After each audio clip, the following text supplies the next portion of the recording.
Yo, what's up guys, Boss here, and I'm back from the YouTube video, and this time we're going to be playing some top ladder, pushing to at least 6600, using the Sparky deck, which is pretty strong in the meta. So you see it has Earthquake in it. Last time I did a Sparky video, I was using Sparky Rage. Sparky Rage is pretty solid, but I feel like in this current meta, with all the Goblin Hut, Bomb Tower, and just kind of buildings in general, like Barb Hut, it's really good to have the Earthquake. It allows you to break through with your Goblin Giant, get more connections with whatever, maybe even your Sparky, and it's just been working really well. I went on a really good win streak. I'll show you guys. I won 1, 2, 3, 4, 5, 6, 7, 8 games in a row yesterday with it. So I decided I should do a Sparky video because it seems to be working really nicely for me. Let's go ahead and go and search for the first game. As I search for the first game, let me tell you guys some good news. I'm currently about top 350 right now. We'll try to get to 6600 as I said.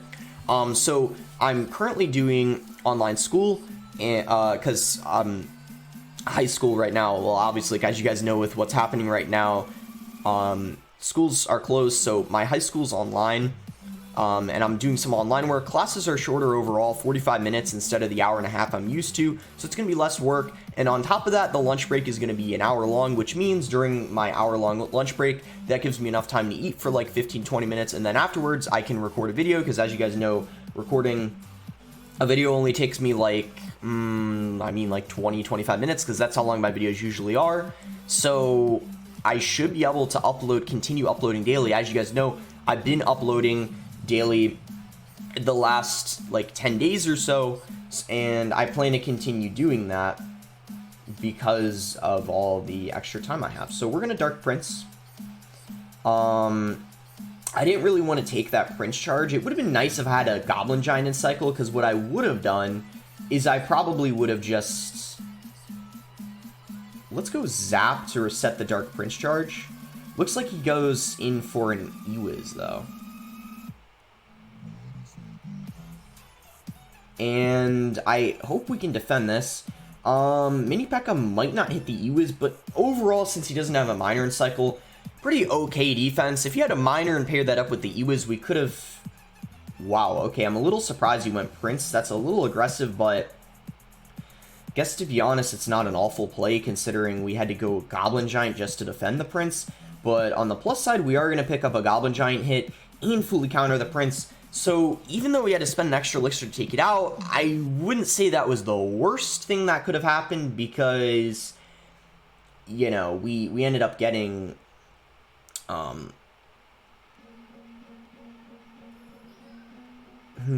How do I defend this?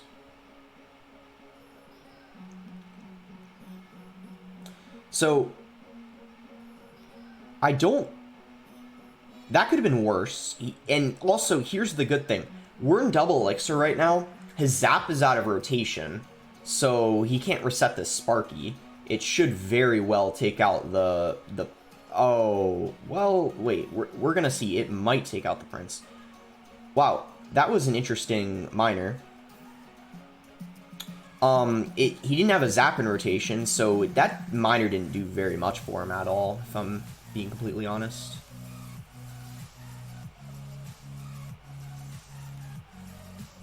Oh, he didn't Zap the Sparky. That's weird. I thought he was going to keep his, oh, he's got a Fireball. Sorry, he's got Poison, no Fireball. That's very interesting. Usually Giant Double Prince has the, oh, look at the Sparky at 1 HP. It forced an Ewiz out of him. Let's go Earthquake to kill the Ewiz. Slow down the tower. Basically try to just get ourselves some more damage. We're going to set up another Sparky here. His Zap is out of rotation, so there's really nothing he can do to keep this Dark Prince alive. And we're going to take things slow. We're not going to go with Goblin Giant in front. We're going to just go Dark Prince. Just to kind of... We're actually going to go Goblin Giant in the back. Sends in a Miner, so I guess that Goblin Giant kind of works. Helps take out the Miner a bit. We're going to Sparky. This is going to help out. Bad Ewiz. Very, very bad Ewiz. I think he loses here. I don't see him defending this. So Dark Prince connects to the tower, and yeah, that EWIS cost him the game. If he ended up playing the EWIS in range of the Sparky and it reset the Sparky, he probably would have had a chance, and he might even won. But when that Sparky connected, I think hitting, it was both the Princes or whatever, and then the EWIS ended up dying too, because I played Bats to ensure it wouldn't reset the Sparky. He had pretty much no chance at that point. And yeah, that matchup, I don't really know what I'd say that matchup is. It's probably about even, because even though Sparky normally does really good versus giant decks, like in general, he does have Zap and EWIS, two really solid resets to the Sparky. And since I don't really have a big spell for the EWIS, and he doesn't have a building, so like Earthquake doesn't get a lot of value, I'd say it could really go either way there. You really just have to be really careful with how you're playing your Sparkies. You can't be too aggressive in single. Like, I wouldn't go for a for like a Goblin Giant Sparky push too early on in the game unless they're down Elixir or have their EWIS out of rotation, because if they have an EWIS, they'll just play it right on top of the Sparky, and without much Elixir to support your Goblin Giant Sparky push, you can end up losing the game in single because of that. But yeah, besides that, like, if you can end up making it to double or triple, you really should be fine in that matchup, because you have like an easier time building up Sparky pushes, and especially since you had Poison, that makes it even easier. Like, if he were to have had Fireball, it would have been a bit more tricky, because I feel like Fireball is better versus Musketeer and the Sparky in general, because by the time the Poison gets played on it, it already gets so much value. So hopefully we can find another game here pretty quick. I'm not even really sure why it's taking so long, because I'm not even top 100. I'm only like top 300, but if it takes too much longer, okay, good, we found a game. Like, I didn't want to have to edit out the search time. Alright, so it looks like we found a game here. Let's give him the good luck, see what he's using. So we have a Zap. We could cycle a Zap pretty freely without getting punished too hard. I think that's what we're going to do. We'll just cycle a Zap, and then besides that, we're just going to go ahead and wait for him now. Looks like he zaps our tower too, so he could be using Sparky, he could be using Giant. A lot of different things he could be using. We really have no idea, because all we know is that he has a Zap. But yeah, we could cycle Musketeer, because he decides to Mega Minion in the back. So this could be a Lava Hound deck. If that's the case, this is going to be a little difficult, but definitely not like too bad. He's going to go Fireball. I'm in the Sparky, because he should be, well, a couple of reasons. His Zap is out of rotation right now, and also he was down a couple of Elixirs, so a couple good reasons to go for a Sparky. And he's gonna, so it isn't, or no, sorry, Lava Hound is very popular with Goblin Hut now. What am I talking about? It definitely is Lava Hound, most likely. Okay, I'm going to do an interesting play right now. You guys are probably going to wonder, why am I going for Dark Prince Mini Pack at the bridge? Well, the reason why is because he doesn't have Barbarians in rotation. He doesn't have Goblin Hut in rotation. So, I mean, okay, I lied. He had Miner, but he didn't have it in rotation. He had to play a Mega Minion first, and because his reaction time was pretty bad there, he didn't get the Miner down in time, and the Mini P.E.K.K.A connects to his tower 2 times, which is potentially a game-winning play right there versus a Lava Hound deck, which I would say could be a little bit difficult since he has Barbarians and Zap. So what we're going to do here is we're going to rush with Goblin Giant. And I know he's just going to play Barbs, but what that does is prevent him from going in for a Lava Hound push, because Barbs don't really pair well with the Lava Hound. So that actually works kind of okay for us.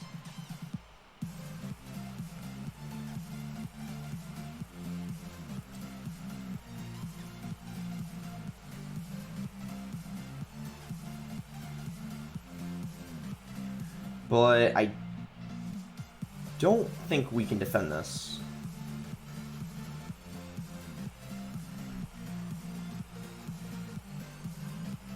As I said, Lava Hound is one of the hardest matchups because you don't have too many answers to the actual Lava Hound. Loon Cycle isn't too bad, but it's the Lava Hound Baby Dragon pushes that are really tough to defend. So yeah, we are going to lose here.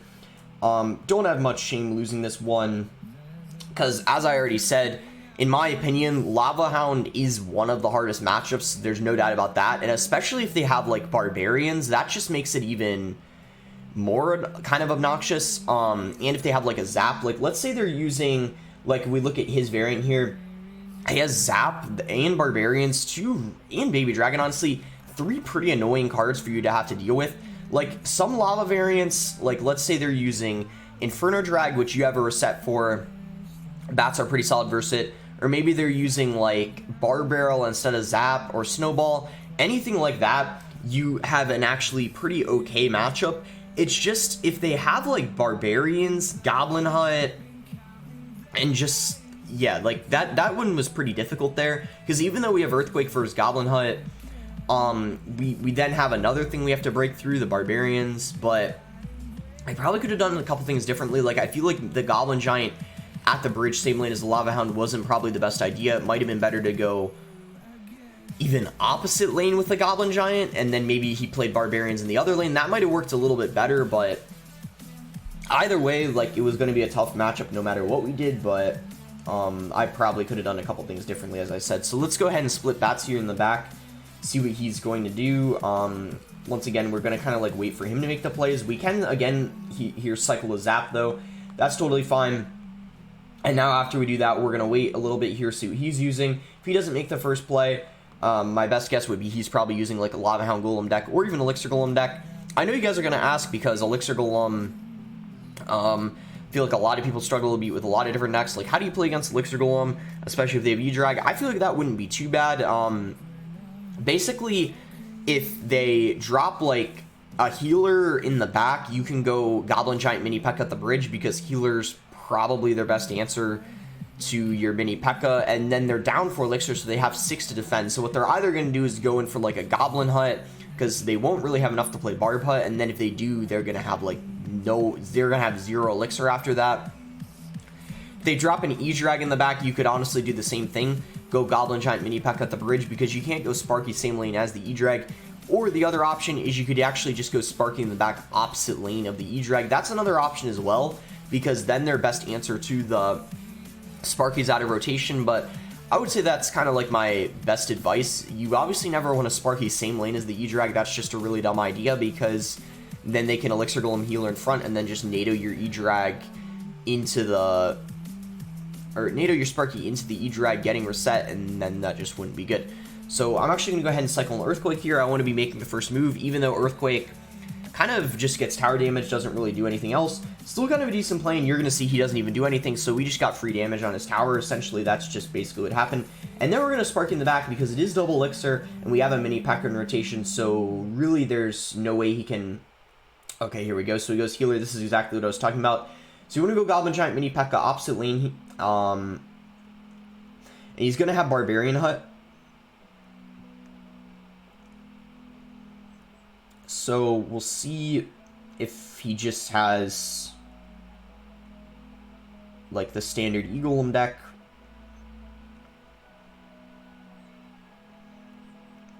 Okay, we'll see. So he goes for a NATO here.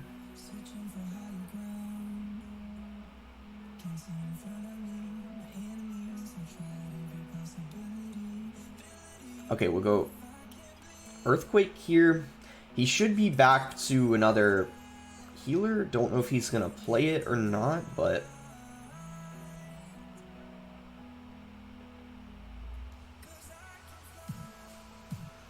maybe we can get some bats going here. Okay, it looks like he does go for a healer. Okay, let's go... oh, okay, cycles an Earthquake on my tower.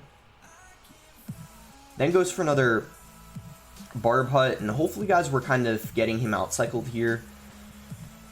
And we can maybe get some damage out of this Goblin Giant. Yeah, looks like we get a decent amount here. We'll see here if he finally goes in for, like, an Elixir Golem push, but I'm not sure if he's going to. He goes for another healer. And an Earthquake. Okay, we're going to, again, pressure opposite lane here. Once again, he's going for a Barb Hut. Basically doing the same thing over and over here, but I guess this is what you kind of need to do in this matchup. So, okay, we're going to go Musketeer. This is going to help kill the healer, and then help versus the baby dragon. Okay, he goes healer. This is our chance now, guys. He's gonna probably go Barb Hut again.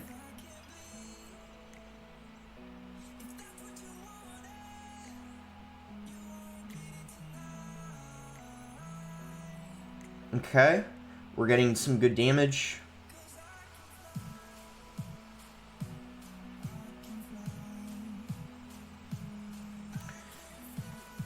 Let's actually try to go apply some pressure opposite lane here. He does go for the healer.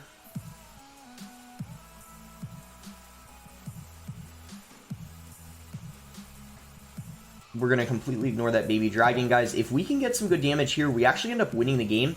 What's very, very surprising is he hasn't gone in for a single Elixir Golem this whole match. His Earthquake isn't going to do enough damage, and guess what, guys? If I'm not mistaken, I think we end up winning this game here. Cycle Earthquake if we even need it. But guys, that's going to be it. He isn't able to get any damage on our tower. He didn't go for a single Elixir Golem the whole game until the last, like, 20 seconds, but... Or no, it was actually like 10 seconds, but by then it was way too late, so... Really, no way he could have gotten the damage in time, but you can see that's what you need to do in the matchup. Kind of, it's pretty funny. I kind of explained how to beat Elixir Golem, and then I end up versing it because we figure out in double that's what he's using. So you see, we end up versing the Elixir Golem Barb Hut tech, and that's kind of exactly what you need to do. You just need to be basically pressuring the whole game, and I really don't like using Sparky in the matchup because if you go in for a Sparky, they'll pressure opposite lane with an Elixir Golem, and then they'll just E-drag same lane as your Sparky, so I really just like using my pressure cards in that matchup, like the Goblin Giant, Mini P.E.K.K.A, Bats, Dark Prince, as you saw, just all those cards, sniping the E-drags, Baby Dragons with the Musketeers, and you should be fine.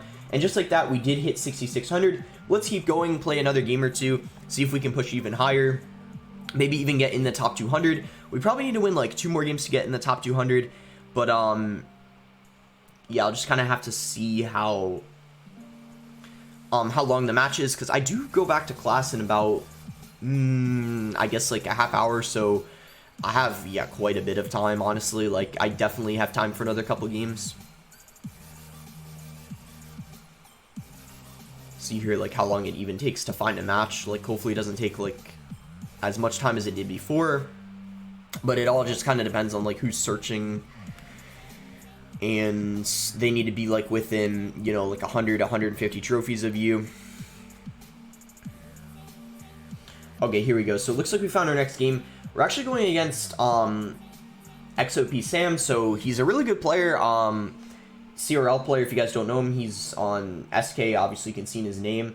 So we'll try to play our best here. Hopefully, we can get like a good matchup and see what he's using. So let's cycle Bats and Zap, and then after we do that, we're just gonna chill here, kind of wait, see what he's using. Looks like he isn't really doing anything either, so my guess is he's probably using something pretty expensive as well.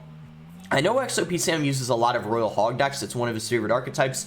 Not really sure if that's what he's using here, but if he is, I kind of doubt it, because, you know, Royal Hogs overall is a deck you're comfortable making the first play with, so unless he's using it with like Barb Hut or something, I really don't see him waiting here. So it's very likely he's using like Elixir Golem, something like that, but we have obviously yet to see. We could even cycle an Earthquake on his tower at about 2 minutes, like right here. I'm pretty comfortable cycling an Earthquake, because at this point I know it has to be a pretty expensive deck, and I know he's not using Goblin Hut, because if he were using Goblin Hut, he would have cycled that probably first play. So we're going to go ahead and Earthquake here, should be a pretty safe play. Get some damage on his tower, see if now he's going to play anything. Looks like he goes for an Inferno Drag after we cycle the Earthquake, but luckily we were only down 2 Elixir, because by the time he cycled an Inferno Drag, we got 1 Elixir back. So he goes for an Inferno Drag, he has a Poison as well. So I think now after these couple plays that happen, now we could comfortably wait here. There's really no need to play anything anymore, and it looks like he goes Goblin Hut. So he probably just didn't have Goblin Hut in his starting hand, otherwise I assume he would have played it. So we're going to have to see here what the rest of his deck is, because Inferno Drag, Goblin Hut, Poison either means like a couple different things. It probably means it's going to be Lava Hound, but it could honestly be Graveyard too, because, I mean, yeah, I was thinking more so it's going to be Lava Hound. So we'll try to redeem ourselves here versus that other Lava Hound deck. Oh, but you see, he has Snowball, so this is exactly what I was talking about. If they end up having Snowball instead of Zap, you have a much higher chance of winning because, to be honest, they don't have a solid reset to your Sparky. So let's go in here, guys. He doesn't have a Snowball in rotation right now. For the bats, we can go for a reset on his Inferno Drag when it's about to charge up. He does go Dark Prince, but really solid amount of damage there for us. And then I guess we could go Musketeer here to hopefully finish off like his push. And let's hit him up again with another Goblin Giant. Musketeer unfortunately does end up dying. Okay, let's go Zap on the Inferno Drag again. Goblin Giant. Oh, Dark Prince got pushed to the tower, connects to the tower. And now, guys, all we need is a Zap and Earthquake, and it's 100% going to be a good game because there's really no way he's going to be able to break through and get damage with a Lava Hound in the given time. Don't think Earthquake does enough. I think it does. Let's check. Yeah, it's going to do 14 less. That's going to be a good game, though. Really nice win there versus XOP Sam. Honestly, really solid matchup for us. As I said, we did end up losing to that Lava Hound deck earlier, but the difference is like I already told you guys, if they have a Zap, it's so much easier for them to stop the Sparkies because with Snowball, they have no reset to the Sparky. And also the difference for XOP Sam here is you also had Dark Prince instead of Barbarians. Barbarians are probably a better counter to the Sparky, to be honest. And then on top of that, he had Poison instead of Fireball. So a lot of really good things for us, making the matchup a bit easier. And that's going to put us at 66-27. So we're one game away from top 200. Let's just go one more game. This will be the last one no matter what. Even if we end up losing, we'll see if we can get top 200 here. And yeah, kind of see what happens. We might even be top 200 right now because I think there's a lot of accounts glitched still in the top. Like, there's a couple accounts that are above 7K, which obviously is glitched. Like, they're not actually at 7K, so I could already be in the top 200, but at least I think winning this game, it'll actually like show that I'm in the top 200, so then there's like no doubt that I am. But yeah, hopefully it doesn't take forever to find a match. I think I'll just leave it searching. Yeah, there we go. So alright, we found a game here versus Lewis. So Lewis uses Lava Hound quite a bit, so guess we're versus another Lava Hound deck. I think he uses Lava Hound double minions unless he's like using another deck, because a lot of people switch their deck beginning of the season to try new things, but it looks like with him having guards, it's looking like it is going to be his Lava Hound double minions deck. Okay, so see what we want to do here. If he goes for Lava Hound in front of this Inferno Drag, I'm going to go Mini P.E.K.K.A. Goblin Giant opposite lane because he doesn't have the guards in rotation. Looks like he ends up... Can I get the Goblin Giant down before the... Don't kill the... Okay. So, we're just going to tower trade. As I said, he didn't have guards in rotation. He had to play the Firecracker first. As a result, we do end up taking his tower, and the Firecracker shot itself out of the map, so that's pretty interesting. So this is going to be a little bit interesting. Not really sure what kind of Lava Hound deck this is, or even if he has Lava Hound at all. Maybe he's just using Loon Cycle, because he has the Firecracker, he has the guards, and so far looking like a really interesting deck. So my best guess is that he probably has like some sort of spell here, so we'll see what he has. He has arrows. I guess that's better than him having like a Zap, because now maybe he doesn't have her set to our Sparky. So we need to keep our Musketeer in rotation for his Balloon. And does the Balloon get a connection? No, Balloon doesn't get a single connection. That's really solid for us.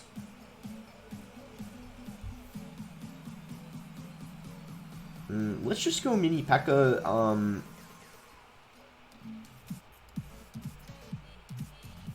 Let's do this in the pocket here.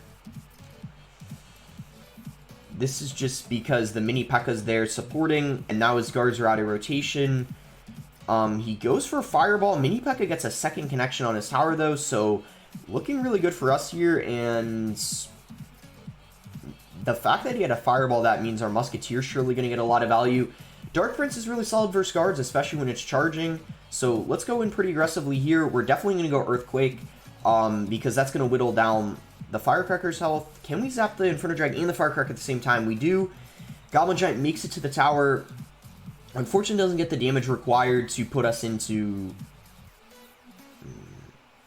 Okay, so it looks like he goes...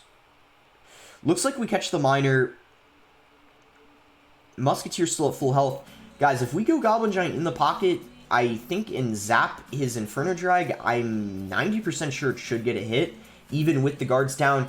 And that's going to do it. Earthquake definitely does at least 260 damage. I think Earthquake does 270, I want to say. I could be wrong, but something like that. So that means we pick up the last win there, and that should put us in the top 200, especially since it gave us a plus 30. And that is easily top 200, 167. So really nice, yeah, push with the Sparky deck. As I said, I've been having a lot of success with it, and our only loss was to that one deck, which I said is pretty tough to beat. But besides that, we beat an Elixir Golem deck, which could really go either way. We beat another Lava Hound deck, Moon Cycle, and then Giant Double Prince, which Sparky does pretty good against. Usually any kind of giant deck Sparky does pretty solid against. But of course with the Iwaz and Zap, you need to be pretty careful because they have 2 good resets to your Sparky. But that's going to be it. Make sure to like the video if you guys enjoyed it. Subscribe if you're not subscribed already. And now, guys, I know I talked and said that today's video is most likely going to be on this Royal Hog deck. Maybe I'll do it on tomorrow's video on this Royal Hog deck. I felt like today I really wanted to show the Sparky deck because it's been working really well for me. And I just went on a huge win streak with it. But definitely tomorrow I can use that Firecracker deck. But anyways, that's going to be it. Thanks again. Until next time, guys.